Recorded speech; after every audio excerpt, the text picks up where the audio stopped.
right. Welcome, everybody. This will be the last Tools in Action session for today. Great that you're all here. So my name is Robert Scholte. I'm the chairman of Apache Maven, and I'm doing a talk about the do's and don'ts with Java 9.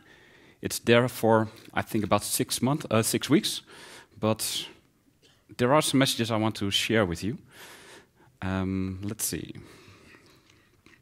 So when two worlds collide, so we have this Maven world and this Java world. And with up to Java 8, they were next to each other, Maven running on Java 8 and Maven calling all kinds of things together with Java. And there were no real collisions, but right now, with Java 9, you see that it kind of overlaps with Maven, and that's especially the modular system, of course. So if you're not careful with your modularization, you can destroy the whole Maven ecosystem. So this is the main message I want to share with you. Library builders, so those are the developers who are pushing really libraries to Maven Central. They should be aware of the impact of introducing those module descriptors and application builders. I'm pretty sure that most of you are application builders. They should recognize these kinds of issues. So, the whole discussion is mostly about module names. So, what is a proper module name? And I'm pretty sure that everybody recognizes it, because the first time you work with Maven, you had to specify a group ID and an artifact ID. Well, the artifact ID was kind of simple, because that was normally the name of the file, but what is a good group ID? So you saw quite often that people chose to use the group ID with exactly the same value as the artifact ID. By the time you recognize that people are more aware of the meaning of group ID, and they specify a much better group ID, and that it is not always the same as the artifact ID. In case of modules, they must be as unique as the coordinates of dependency, because it was possible to put all those artifacts on the class path, and with a module name, which is just a name, it should be possible to do exactly the same on the module path. And if you know that the original idea is to use just a file name, that's coming with collisions, and I will show you that. So, but let's first go with module names with numbers. So we had a look at Maven Central, because one of the original ideas was that it was not allowed to end a module name with a number. And in fact, those who were following the session of Venkat, he said, well, you cannot do that. Well, the specification has changed, and this is one of the reasons why. Close to 30,000 group ID artifact combinations ends with a number, and you can split them up into 3 kinds of groups. The first group, I would call them the project or products names. So, as you can see, especially Amazon is kind of thinking about using names ending with a number. And it would be kind of weird if that number would be removed or replaced with the name of the number. Fabricate, also something H2, and especially the JSR. There are a couple of JSRs inside Maven Central, and that would result in just JSR, and that's kind of weird if there were only one JSR allowed on the module path. The next group are versioned libraries, and we always come with this example of commands lang 2 and 3. What they did is with commands lang 2 is that they had they changed a couple of methods, so it was not compatible anymore with commands lang 1. So what they did is they introduced a new artifact ID, and they also changed the package name. And this way, it is possible to have commands lang and commands lang 2 both on the class path or on the module path. If they would have removed this number, this would be exactly the same module, and that's not allowed on the module path. And the third group, that's what I would call the bridge libraries. And as you can see, for instance, the last one is Surefire. I'm pretty sure everybody knows about Surefire, and it has several implementations for a specific version of JUnit. Again, if this number would have been removed, you would have a couple of modules with exactly the same name on the module path, and that would collide. So after a while and a couple of discussions, that the resolution was that they were going to drop this proposal, and they allow again numbers at the end of a module name. Then automatic module names. So for those who are not aware of what automatic module names are, they are based on the file name. So normally you add a module descriptor, and if it's not there, and here it says otherwise, it is derived from the name of the jar file. Well, I'm not sure if everybody is aware of this NPM disaster, which happened, I think, somewhere in 2016.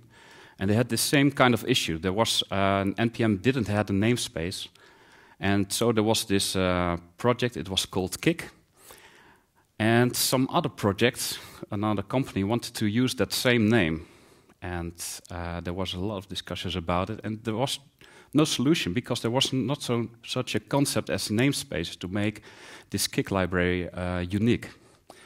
So what happened is, I think the original developer removed these Kick libraries, and suddenly all kinds of projects were broken. I think over 13,000 projects were broken. So we warned the Jigsaw team about these kinds of issues. So what we did is that in October 2016, we got these statistics from Maven Central. And what we did is we took a list of all the group IDs and artifacts IDs, and we were counting where the artifact ID was not unique. So as you can see, the parent, if it's large enough, the parent is used in over 500 times. Library, it's over almost 400 times used. So normally you could put all these jars on the class path, but you can only add one on the module path. Okay, so these numbers are maybe a bit mixed because these ones are POM files. So you can remove these, but all the others you can count them up, and you will get over these 13,500 rows. So Maven always said, well, we don't like this approach of automatic module names. It's just going to cause collisions sooner or later. But the Jigsaw team said, well, we want to use it because it makes it possible for Application Builder to adopt Jigsaw. So what we did is, what the Jigsaw team thought of is, we need to introduce something, and that's called that's added to the manifest file. So what the Maven team says is you should never refer to a library that's just an automatic module, because that name can change. And for Application Builder, you can refer to it because you are in the end in control. If one of the dependencies changes, that's not really an issue. You can change the code yourself and the module descriptor. So if you build an application, you will get the Maven compiler plugin will give you a message that you are using automatic modules, but it's just an info message. And we recognize an application because the module descriptor has no exports.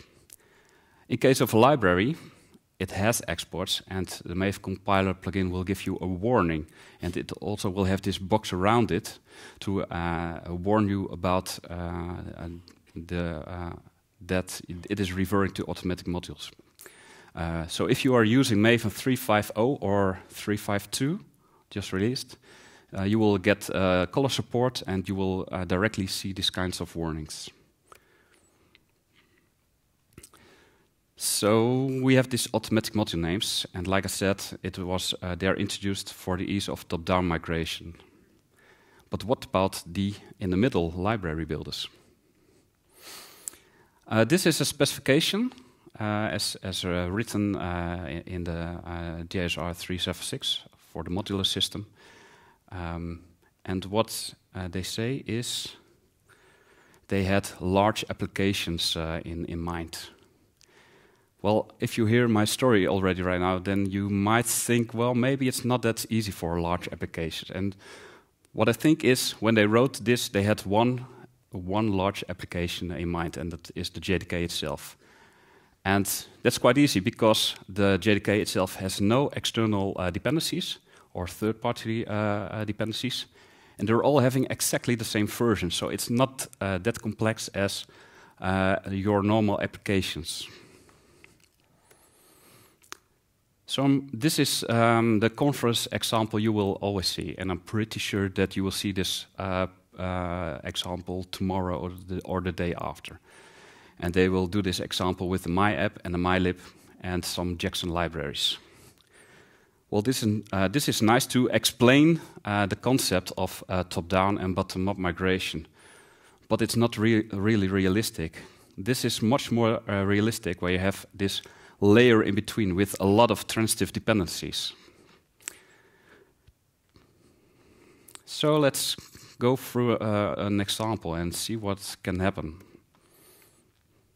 So we start with library A. It's just an ordinary jar, no module descriptor.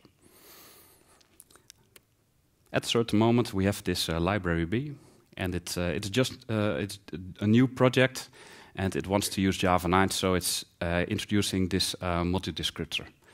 It's giving it a name, and it says I require library.a, because that's the name of that jar. So library A says, well, I want to help the Java community, and I will add a module descriptor, and I will call my module com.lib.a. Now here we have library C, and it will depend on this new version of library A, so it can refer to it by its name. So it requires com.lib.a. And then in the end, we have this application D, and it is using both library B and C. So how will this look in the POM? So here we have the artifact D with appd, and it is depending on both artifacts lib B and lib C. And if we translate that to a more visual graph, it will look like this. And with including the transitive dependencies, it will look like this. As you can see, there are now 2 versions of library A available.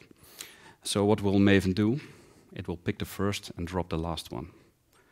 And right now we have an issue, because this project won't compile or run, because library C is referring to com.lib.a, and that's not available anymore.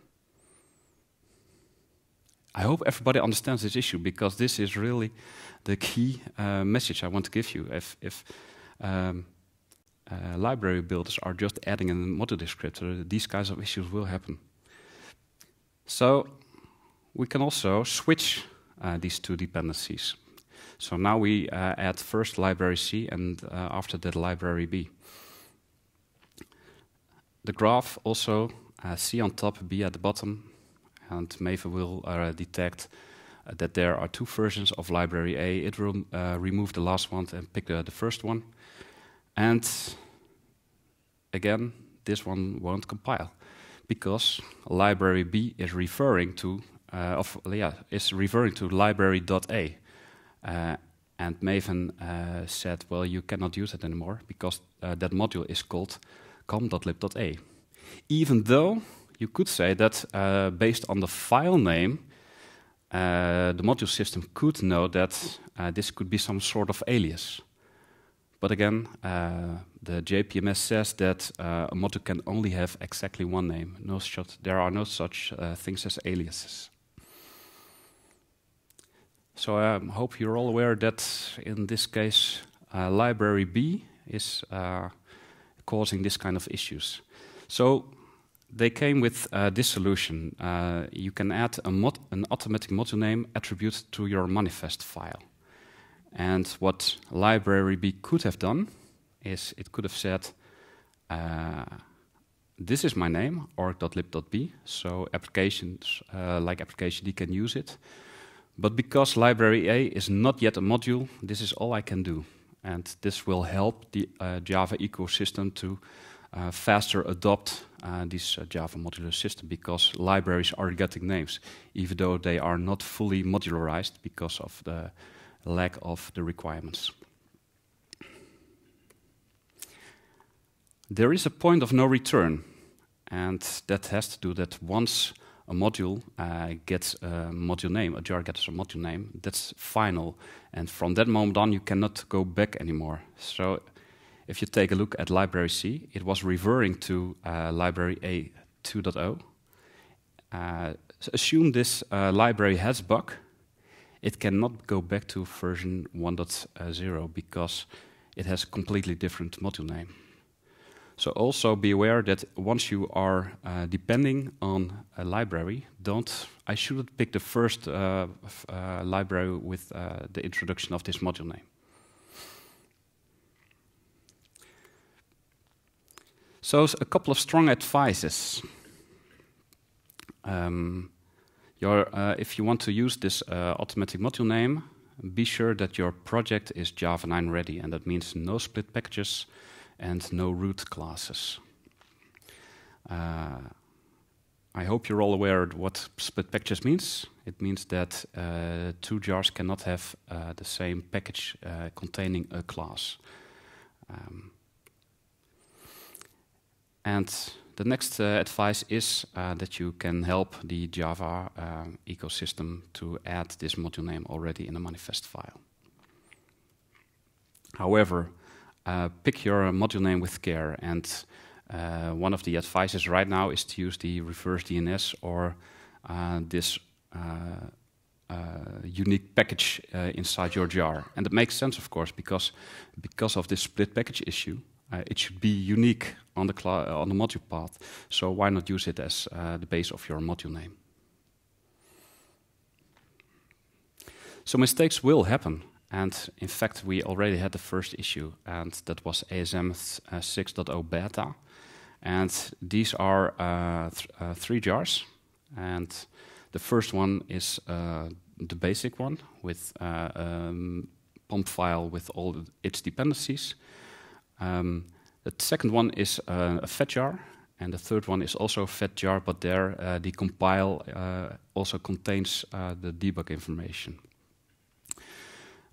This made it quite hard to switch between these dependencies. And for that reason, we had a conversation about it, and they decided that there's actually no use anymore to have these fat jars anymore. So with ASM 6.0, there's only the main jar. So tips for using Java 9. In case of Maven, do not change the folder structure. It's not necessary. Maybe you've seen a couple of demos where they add a special module name. In case of Maven, there's no need to do that because every Maven project will produce exactly one module. So just add the module info file in the root, the source root of your project. And you don't have to care about whether a dependency belongs to the module path or the class path. So you don't have to change something like scopes or something like that. We have this Plexus Java library, and what it can do, it can calculate based on the module descriptor and all the jars which of them belong to the module path and which belong to the class path. Quite often there are, of course, issues, and I would say first go to Stack Overflow to see if somebody else hit some kind of issue. Second, go to the Apache Maven mailing list, and third, go to Apache Maven Jira to file a bug or an improvement. And number 10, contact me. So one of the things I notice is on Stack Overflow is that if you are using Java 9, you see this source and target 1.9. This means you are already using Java 9, so I would say just remove these source and targets and switch over to Java 9 with release Java 9. This will protect your application that it is really running incompatible with Java 9. For instance, if you were using source and target 1.6 and you are using Java 9, it could happen that you are actually compiling Java 9 code in your classes. And the compiler is not aware of it, and especially this release option will protect you for it. Maven already has a solution for it, and it's called Animal Sniffer. So have a look at it, and it will prevent that you are using different code compared to the one you're compiling with. So it's almost time for questions, but I'm quite aware that there are at least 2 questions that you will ask. And one of the first is, can every project become modular? And the answer is no. And the reason is that Java 9 is really a game changer. It introduces new rules. So if you compare the module path with the class path, it is in kind of a sense, it's exactly the same thing, but the module path has added a couple of rules to make it more stable.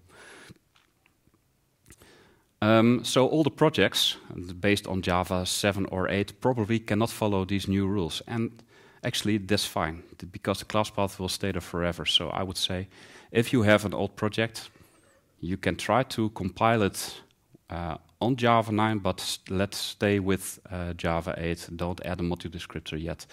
Once you start with new projects, that's the moment to start with introducing these module descriptors. And then this question is, that's always the returning question, will Maven generate a module descriptor? And I have to disappoint you again, no. And the reason is that the POM file and the module descriptor have 2 different purposes. The POM file is there to specify the dependencies you want to use, and it will download it either from Maven Central or it will pick it up from the local repository. Whereas the module descriptor, it describes which are the required modules. Also, not all modules are dependencies, for instance, Java logging and the JDK compiler.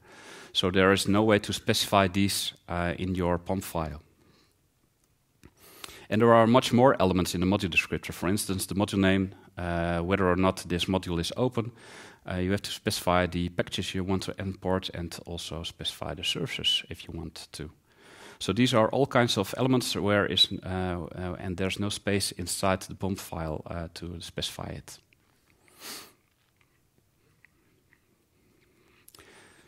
But JDEPs can do it, right? Well, yes, it can do it, but it's based on the binary code. So you first have to compile your code, and after that JDEPs can extract a rough module descriptor. And after that you still have to remove the packages which contains the impl classes and etc. So this wouldn't be a solution. And the third reason is actually one I discovered quite late, but this is about POM hygiene. Which of one of you is cleaning up its POM and its dependencies quite often?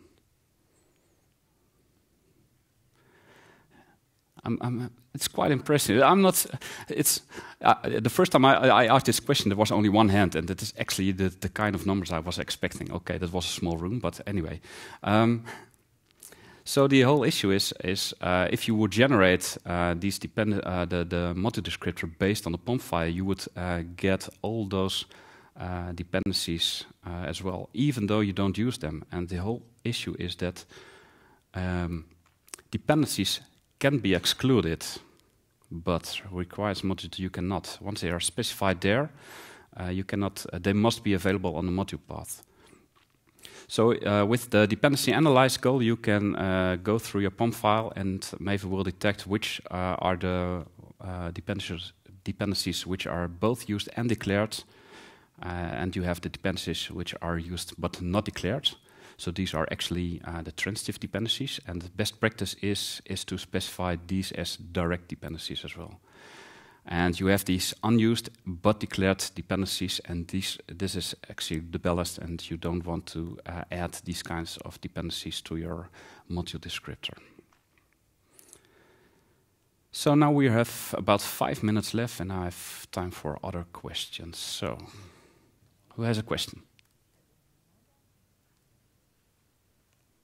In the front, yes. Will central check whether the module names are unique? So the question is, will Maven Central check if the module name is unique? I don't think so. It's not up to Maven Central to do these kinds of things. Especially Maven Central is not the only repository. There are a lot of them in the world. Maven Central is one of the most used, of course, but Red Hat and Eclipse, they all have their own repositories. So there's no way that we can check that. So it's just like class packages. It's just think of it if you have your reverse DNS. If that's unique enough, your module names should be fine. Somewhere in the middle, I thought. Yes? I realize it's somewhat off topic, but with regards to all the changes going on, I was wondering, is something being done or something planned to handle licensing of the module? Licensing? Yeah, because sometimes you cannot identify what the license of the module is. And for many projects, some of them have problematic licenses. I know that in the meta-inf folder, there is this de facto standard where you can put a license on, but that's not really official. Are there any plans to standardize on that? Okay, so the question is, if there is thought about licensing of modules, and as far as I know, sorry, the declaration of licenses. Sorry. No, I don't think that's something that has been specified somewhere. So it's just you can specify it in the POM file, and it can indeed be copied into the manifest file, I think. But there's no such thing as a specification for it. More questions? If you don't have any questions, or you don't dare to ask them out loud, just come to the front. Otherwise, I would say, have a nice evening, enjoy Devoxx, and thank you very much. Oh.